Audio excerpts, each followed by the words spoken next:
My name is Minnie Kratz, and I'm 34 years old.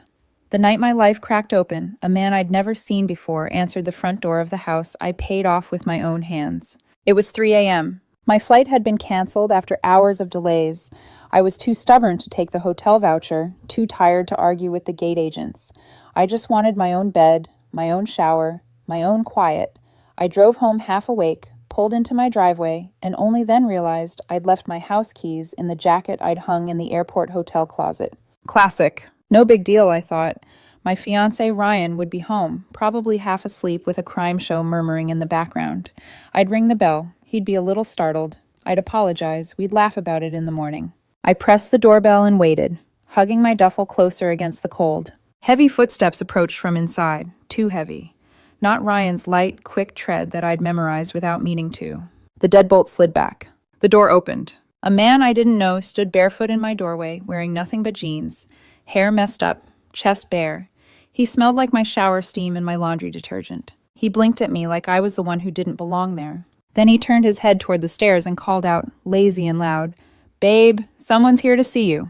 And from upstairs, from our bedroom, in that sleepy, familiar voice I knew better than my own heartbeat, I heard Ryan say, "Tell them I'm asleep." Everything after that slowed down, like someone dragged a finger across the timeline of my life and hit half speed. The stranger's eyes flicked back to me. I watched the moment recognition dawned. The tiny widening of his pupils, the way his jaw tightened. His face went pale. "Oh man," he muttered under his breath. He slipped past me like I was a problem he didn't know how to solve and jogged around the side of the house. I caught a flash of a silver Lexus parked 2 doors down. I didn't chase him, didn't scream, didn't throw my bag at his head like I wanted to. I just stood there in my own doorway, duffel strap cutting into my shoulder, and thought very calmly, "This is my house, paid in full. What the hell is going on?" But before I tell you what happened next, you need to know how much it took for me to get this house, and why walking into that scene at 3 a.m. wasn't just cheating, it was trespassing on the only thing I'd ever truly claimed as mine. I've been an electrician for 12 years. Not the cute, I changed a light fixture in my apartment kind. I'm talking industrial electrician. Panels that could fry you in under a second if you're careless. Cramped conduits in 100-degree attics. Factories where a downed line at 2 a.m. means 100 people lose a shift. I started right out of high school, while my classmates took on student loans and dorm assignments. I pulled on steel-toe boots and became the apprentice who got every job nobody else wanted. 60-hour weeks. Graveyard calls, belly crawling through 6-inch spaces with a headlamp and a tool belt that weighed more than my weekend groceries. I remember lying on my back under a panel once, sweat running into my ears, my mentor barking codes at me while I tried not to think about how one wrong move would turn me into a cautionary tale. The first 5 years were brutal. I was the one who answered the 2 a.m. calls when a production line went down. The one who stayed until sunrise to get the system back online while everyone else went home to sleep. But I earned every certification I have, paid for them myself, studied in my truck during lunch breaks, highlighted manuals in the break room while everyone else watched the game. About 6 years ago, I realized I was either going to die for someone else's company or build my own. So I bought a beat-up white van that rattled any time it passed 40 miles an hour, slapped Kratz Industrial Electric on the side in vinyl letters, and took every job that came my way. No job was too small. No customer too annoying. I showed up when I said I would. I cleaned up after myself.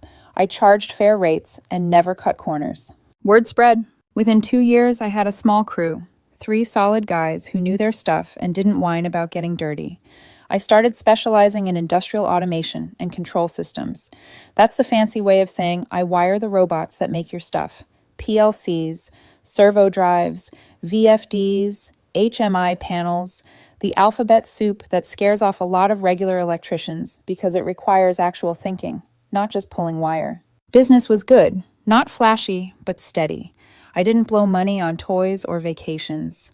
While everyone else was financing jet skis and weekend getaways, I was throwing every extra dollar at one thing: my house. It's a 3-bedroom, 1,800 square foot place about 20 minutes outside the city.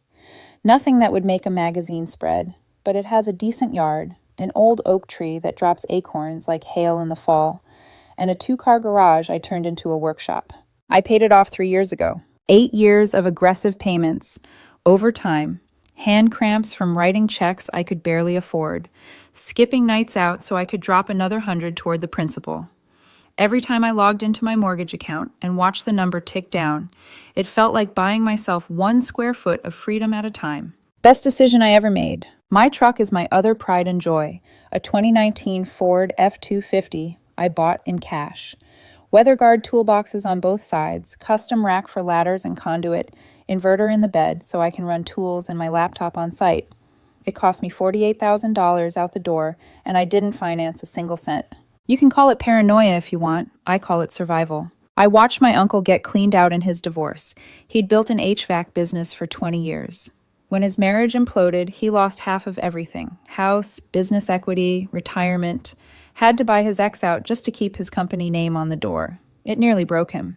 I was 22 when I watched him move into a one-bedroom apartment while his ex kept the house he'd wired himself. I promised myself that wouldn't be me. So when people say I'm weird about money, what they really mean is I learned my lesson from someone else's disaster. I met Ryan 4 years ago at a friend's wedding. He was one of the groomsmen, standing in the second row with a crooked tie and a smile that made it look like he was in on some private joke. I was there as the electrician who'd done too many odd jobs for the bride's family to politely decline the invitation.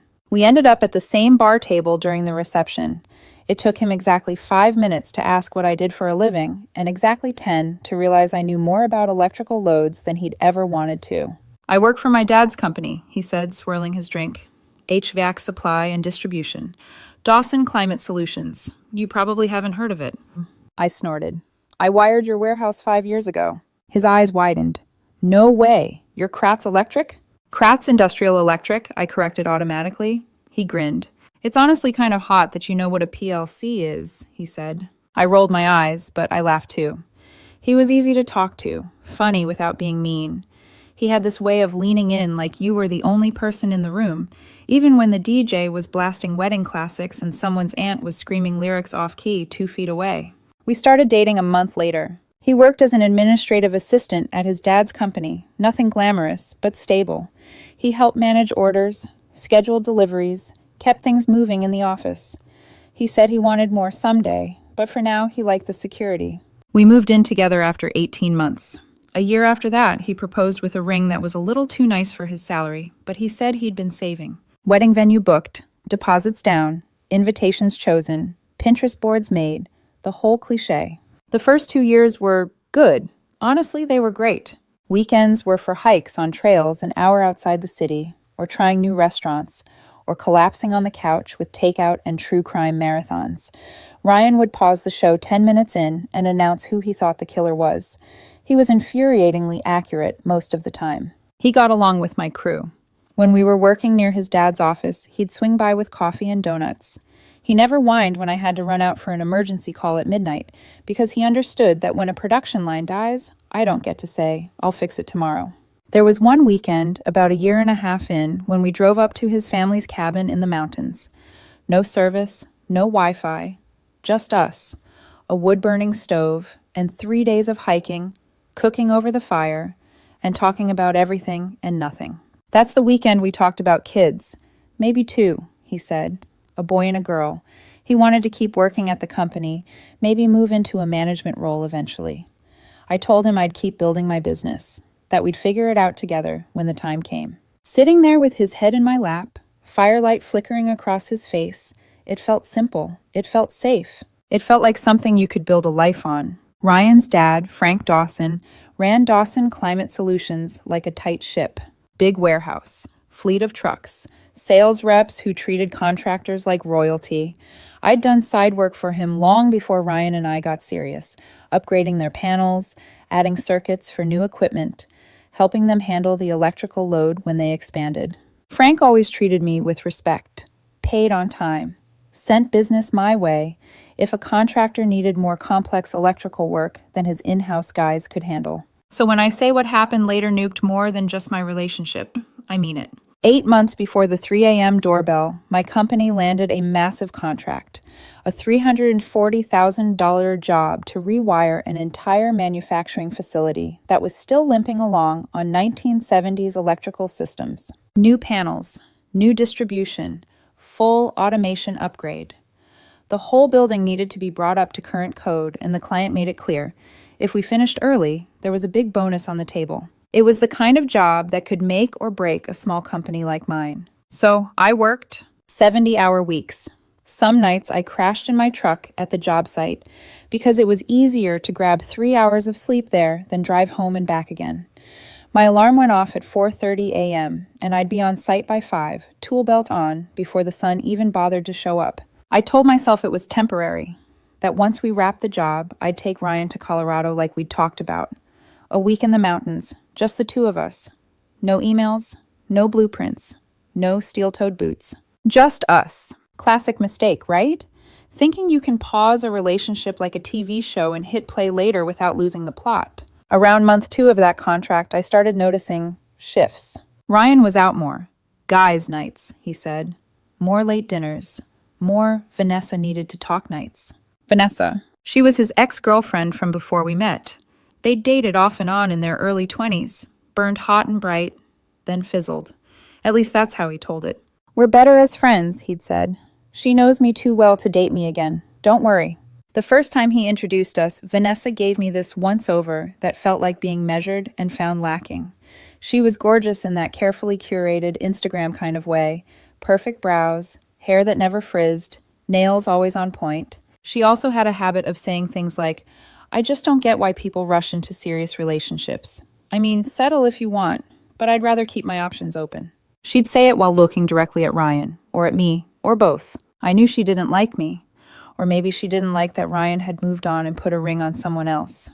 Either way, every time she came around, he got a little more defensive, a little more distant, like she was whispering reminders of a version of himself he wasn't ready to let go of. Then his spending changed too. New clothes, new shoes, new watch. He signed up for some ridiculously expensive gym across town, the kind with eucalyptus towels and ambient lighting, despite never having been gym guy in the entire time I'd known him.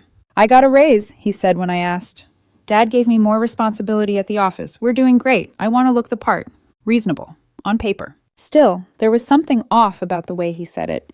Too practiced. Like he'd rehearsed it in the mirror. Our bedroom started smelling different too. Not bad. Just not like the cologne I'd bought him last Christmas. A new scent. Subtle. Clean.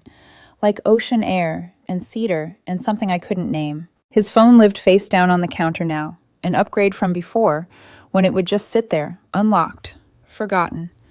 He changed his passcode from our anniversary date to something random. My sister snooped through my photos last time she was over, he said when I asked. I just want a little privacy. You get it, right? I did get wanting privacy.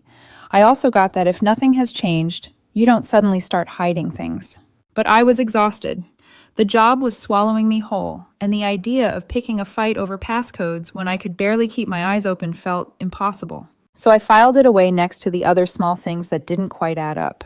My birthday was the next big red flag I pretended wasn't one. We'd planned something simple. Dinner at our usual Italian place, the one where the waitress had our order memorized and always slipped us extra garlic knots. I finished on site early for once, hustled home, showered, put on makeup I hadn't worn in weeks. I was stupidly excited to spend a normal evening with my fiancé. Ryan was supposed to meet me at 6. He walked in at 8. Sorry, babe, he said, still in his work shirt. Dad and I got stuck in a meeting with a supplier. They're messing up a shipment, and it turned into a whole thing. His makeup, if you could call it that, was fresh. Hair carefully styled. That new cologne hovering around him like fog. You redid your hair in the office? I asked lightly. He blinked, just once, before plastering on a smile. Yeah. Meeting ran long. I wanted to look human. There was no gas smell on his clothes, no sign he'd filled up the car, like he said when he explained the extra time. I didn't call him on any of it. I swallowed my questions with a forkful of pasta and told myself I was overthinking because of stress. I remember blowing out the candle on the dessert the restaurant sent over and thinking, I wish I could turn my brain off for just one day. 6 weeks before the 3 a.m. scene, we went to one of Frank's family barbecues. The usual crowd was there, employees, extended family, kids running through sprinklers. Frank stood by the grill like a king in front of his throne. That's when I noticed Ryan and one of Frank's managers, Troy Brennan, talking by the smoker, heads close, laughing. I'd met Troy once or twice. Loud guy. Too tight shirts to show off gym muscles. One of those men who says champ and sweetheart to strangers like it's cute. I watched Troy say something, watched Ryan throw his head back and laugh, watched Troy's hand brush Ryan's arm for a fraction of a second too long. Not inherently suspicious. People touch, people talk. Still, something in my gut went cold. When I walked over, both of them shut down mid-sentence. Ryan shifted, suddenly hyper-aware of my presence. Troy clapped him on the shoulder and walked away with a quick nod at me that didn't reach his eyes. "You okay?" I asked Ryan. "Yeah, work stuff. You don't want to hear it," he said. He grabbed a beer, changed the subject, and started telling me a story about a kid nearly slipping in the sprinkler. Later that night, over greasy takeout in my friend Jake's office, I told him about it. Jake has been my best friend since we were 16. Two grease-streaked kids who figured out how to pull and rebuild an engine in his dad's garage. Now he runs a diesel shop and looks like he's made entirely of stubbornness and coffee. "Minnie," he said slowly, chewing. "You know he's acting shady, right?" "He's just stressed. Work's busy for him too," I said. Jake shook his head. "Stressed people eat ice cream and complain about life. They don't suddenly start dressing like influencers, upgrading their entire wardrobe and switching passcodes. You're not dumb. Don't act like you don't see it." "I'm tired," I said. "I'm probably reading into things. Once this contract is over, we'll take that Colorado trip. We'll be fine."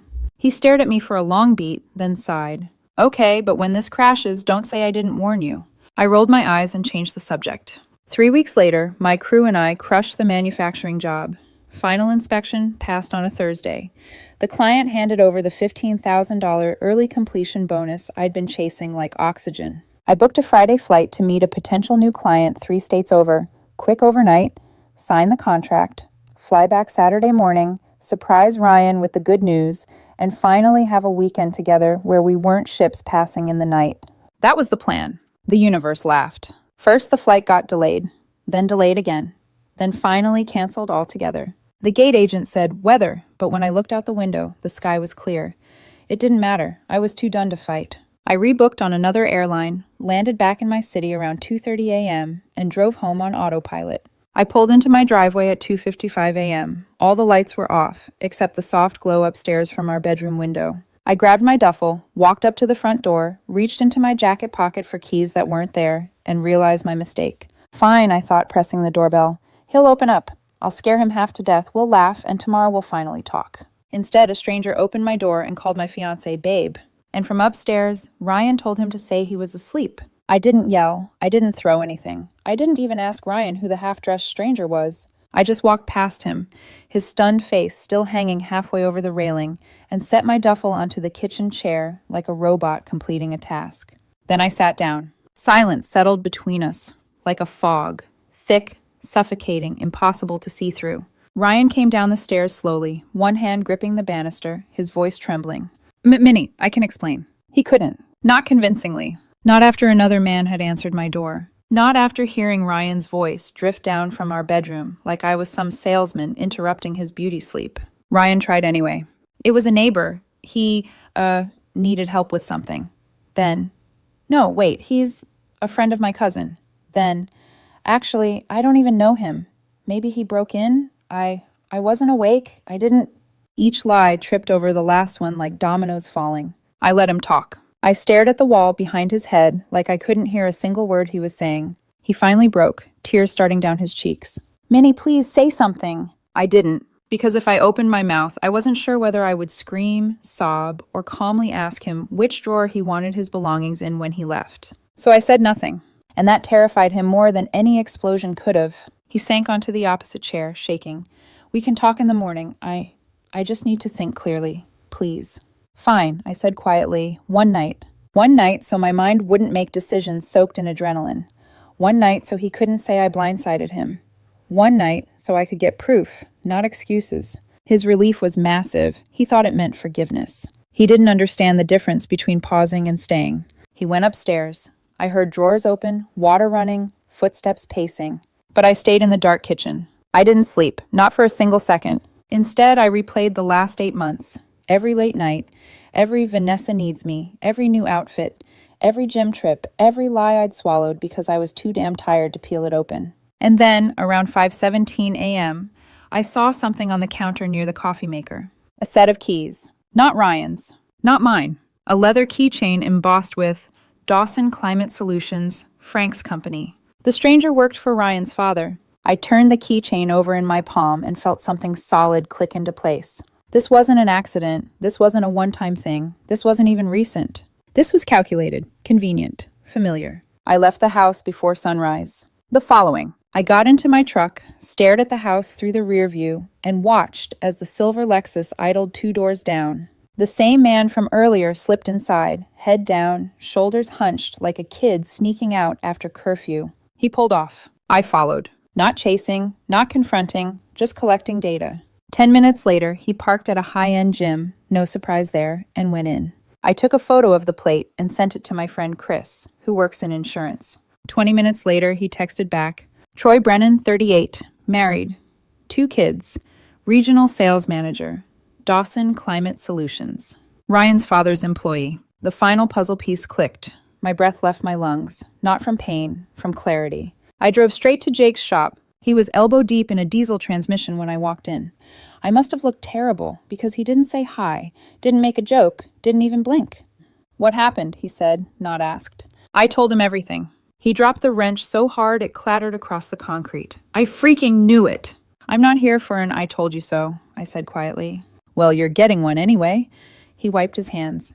Now, what do you want to do? I don't know, but I need to protect myself. Good, he said. Then you follow my list, exactly. He held up one grease-stained finger at a time. Document everything.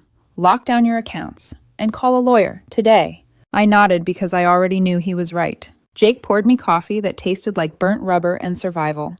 Then he handed me his office phone. Call Patricia, now. The lawyer. By 10 a.m., I was sitting in a leather chair opposite Patricia Huang, a woman who looked like she ate panic for breakfast. She let me tell the entire story without interrupting once. When I finished, she leaned back and tapped her pen against her notepad. You own the house outright? Yes. And his name is nowhere on the deed? No, she nodded. Then legally, he's a guest. You can remove him at any time. A strange, hollow relief washed over me. Close your joint accounts, she said. Take your half. Leave his. Everything else stays separate. I don't want to take advantage. You're not, she cut in sharply. You're protecting yourself. He cheated. You didn't. She outlined everything. Password changes. Documenting every inconsistency. Having a plan in case Ryan tried to smear me or drain accounts out of spite. Her voice was brisk, but gentle enough not to break me. When I left her office, I had a folder of instructions and a bill for $500. Worth every penny. The lockdown. By noon, I had transferred half the joint checking to my personal account, $6,000 exactly. I left Ryan his half. I wasn't out for revenge. I just refused to be blindsided again. Then I changed every password. Banking, email, utilities, Netflix, Hulu, Amazon, all of it. Not because it mattered financially, but because it sent a message. The door you opened for someone else has now closed behind you. Then I blocked his number. Not forever, just for the day. I needed silence to think. The evening after, around 6 p.m., I drove back to the house. Ryan sat on the couch, eyes red, phone clutched in his hands. He tried to act calm, like he wasn't vibrating with panic. A notification flashed on his lock screen before he turned it face down. From Vanessa. Don't tell her anything until you talk to a lawyer. Of course. Ryan swallowed hard. Minnie, we need to talk. Yes, I said, we do. He opened his mouth, but I spoke first. I know who he is. Ryan froze. Troy Brennan, I said. 38, married, 2 kids, works for your dad, drives a silver Lexus, left his keys on my counter. Color drained from his face. It was the first honest reaction he'd given me in months. His mouth opened, closed, then opened again, like a fish gasping at air. Minnie, I didn't want to. It wasn't. I held up a hand. He went silent instantly. I walked upstairs, grabbed a duffel, swept a week's worth of clothes into it, and came back down. Ryan was exactly where I left him. Still frozen, still drowning. Where are you going? He asked. Somewhere that isn't here. Minnie, please let me explain. You had your chance, I said calmly. You lied instead. I turned toward the door. Minnie, he whispered, voice cracking. Don't leave. But I did. And as the door shut behind me, there was no anger, just the quiet, brutal certainty that something massive had collapsed and I needed to get out before it crushed me. I checked into a small hotel near Jake's shop, one of those places with faded carpets, humming AC units, and a front desk clerk who didn't care why a woman was checking in with puffy eyes at 7 p.m. I set my duffel down and sat on the edge of the bed. For the first time in hours, everything was quiet. Not peaceful, just quiet. My phone buzzed. Once, twice, then a rapid fire of notifications. But I didn't look. I wasn't ready to see Ryan's name filling the screen. Instead, I opened my laptop. If Ryan thought he was the only one who could keep secrets, he was wrong. The investigation. I looked up Troy Brennan. His social media was nauseating. Photos of his wife, Amanda, a nurse with the kindest smile I'd ever seen. Photos of their kids building sandcastles. Family dinners, holiday cards. He looked like a man who lived inside a picture frame, perfectly posed, carefully crafted. The kind of man who would sneak into my house at 3 a.m. and then drive his Lexus to the gym like nothing happened. I saved everything. Then I scrolled more. Troy at office parties. Troy at barbecues. Troy standing behind Ryan in photos I had scrolled past 100 times without noticing. They had been circling each other far longer than I realized. A pit opened in my stomach. This wasn't stress. Wasn't Vanessa whispering in his ear. Wasn't a moment of weakness. This was a long, winding, carefully hidden affair. The truth, when you see it all at once, feels like stepping off a curb you didn't know was gone. Amanda. 3 days after I left, I got a call from an unknown number. This time I answered. Is this Minnie Kratz? Yes. This is Amanda Brennan. My grip tightened around my phone. I think we should talk, she said softly. We met the next morning at a small coffee shop. She looked exhausted, pale, dark circles under her eyes, hands trembling around her cup. I'm so sorry, I blurted before I could stop myself. She shook her head. You didn't do anything wrong. Troy did. Her voice was steady, but her eyes, God, her eyes were broken. She told me she'd found messages on Troy's phone weeks before I discovered anything. When she confronted him, he called her paranoid, told her she was imagining things. Gaslit her until she doubted her own instincts. Then Frank fired Troy. Everything came out.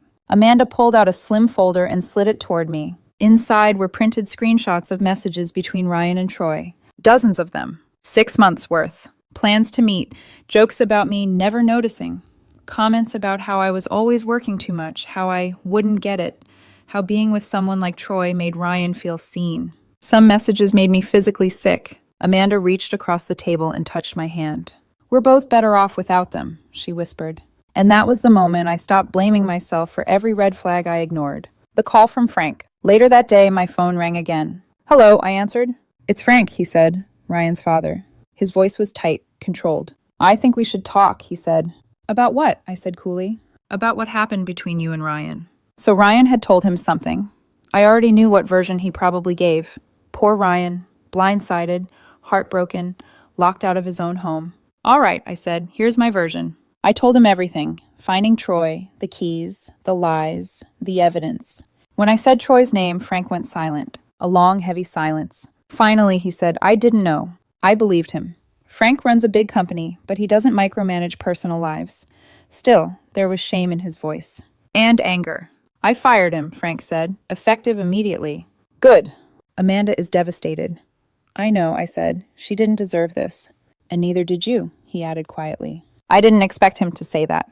And I didn't realize how much I needed to hear it. The locks. That afternoon, I went back to the house. Ryan's car wasn't there. Good. I called a locksmith. Cost me $350. Worth every cent. Then I texted him. Your things are in the garage. You have until Sunday to pick them up. After that, they're gone. He called within seconds. I didn't answer. He called again. Still didn't answer. Then my phone buzzed with a flood of texts. Please don't do this.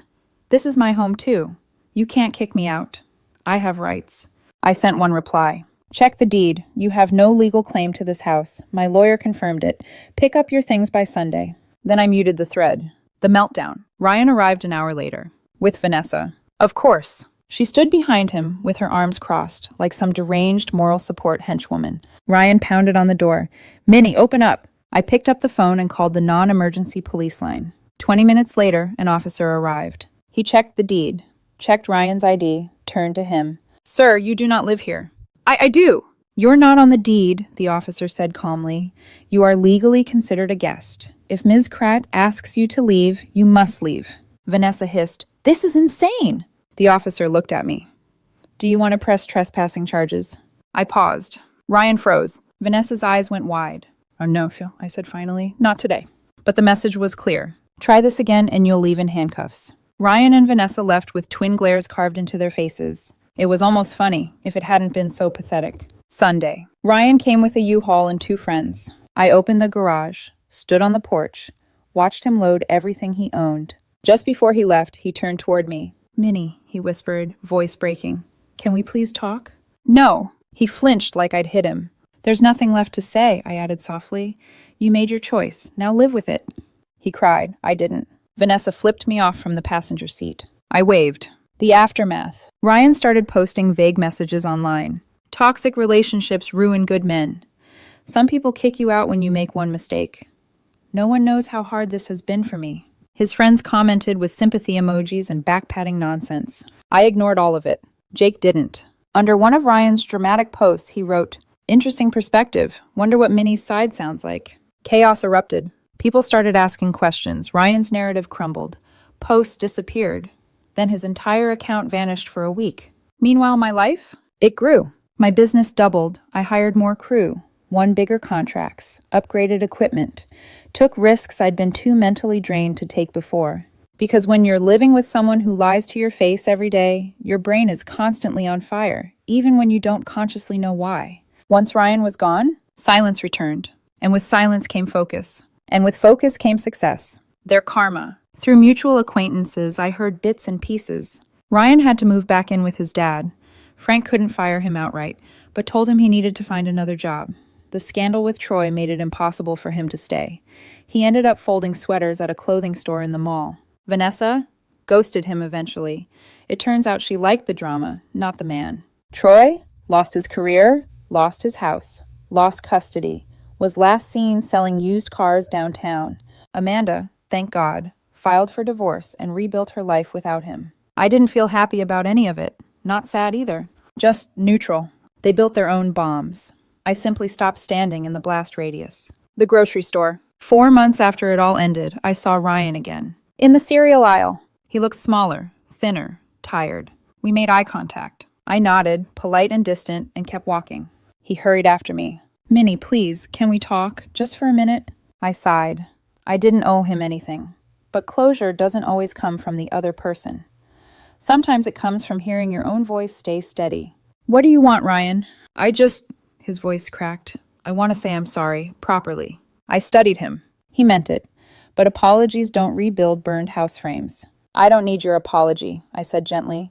He blinked hard. "I miss you." "You miss what we had. Big difference." "Hey, can't we just—" "No," I said softly but firmly. "We can't." He swallowed. "I never thought I'd lose you." "You didn't lose me," I said. "You gave me away." He broke. I didn't. "Take care of yourself," I added. Then I paid for my coffee and walked out. I didn't look back. Not once. The end of it. If you're still here, listening to my story, then hear this. You are not heartless for leaving someone who already left you emotionally. You're not cruel for locking the door someone else opened to lies. And you're not wrong for choosing your peace over their chaos.